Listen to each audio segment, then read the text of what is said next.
Report কার্ডের পাল্টা chargesheet, বিধানসভা ভিত্তিক কর্মসূচি ঘোষণা বিরোধী দলনেতার।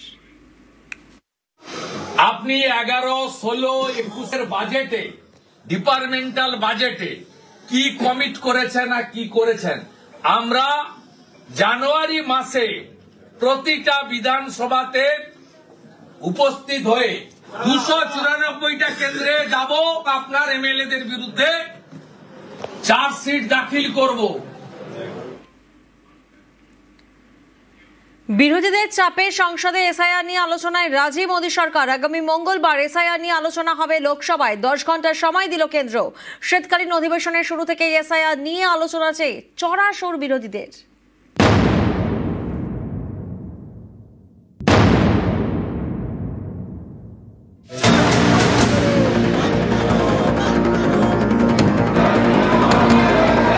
এসআইআর নিয়ে শুরু থেকেই গরম সংসদের শীতকালীন অধিবেশন।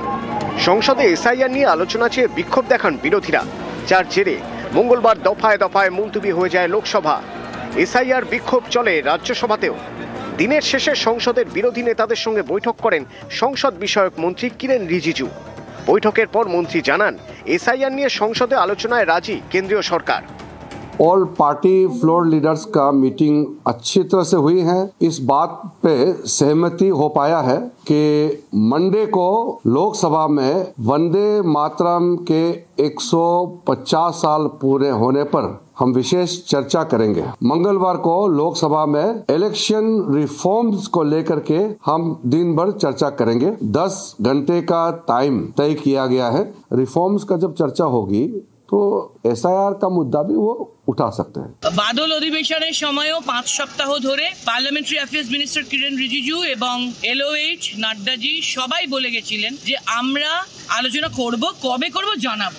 শেষ পর্যন্ত ওরা আলোচনা করেননি, ফলে ওদের কথার ভরসা ওরা নিজেরাই হারিয়েছে। যদি আলোচনা করে আমরা স্বাগত জানাই, আলোচনা তো অবশ্যই করা উচিত।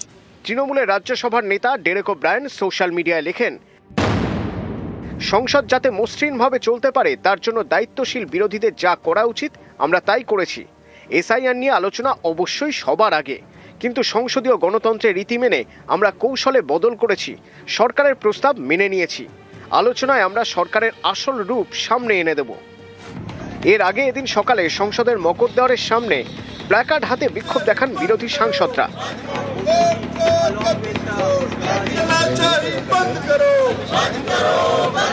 লোকসভা শুরু হতেই এসআইআর নিয়ে আলোচনার দাবিতে বিক্ষোভ দেখাতে শুরু করেন বিরোধীরা। দফায় দফায় মুলতবি হয়ে যায় অধিবেশন। You ask me every day why Parliament is not functioning. It's not functioning because they're refusing to talk about anything. So it's very easy to blame the opposition.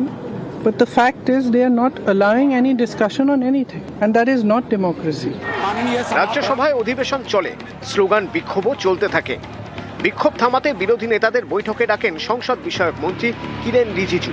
Rijiju বলেন, সরকার এসআইআর নিয়ে আলোচনায় রাজি। বিরোধী নেতারা তাকে বলেন সংসদের ভিতরে গিয়ে তা ঘোষণা করতে। দুপুরে রাজ্যসভায় দাঁড়িয়ে কিরেন রিজিজু বলেন,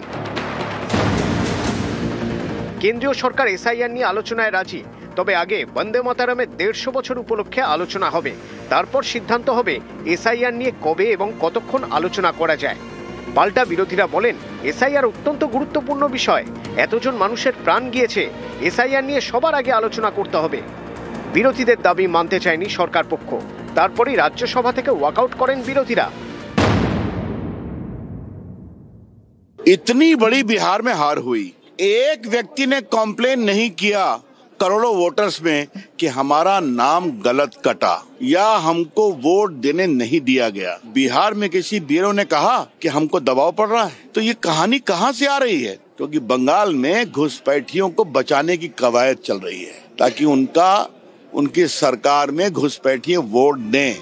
দিনের শেষে যদিও বিরোধীদের দাবি মেনে নেয় সরকার, আগামী মঙ্গলবার লোকসভায় এসআইআর নিয়ে আলোচনা। নিউজ 18 বাংলা।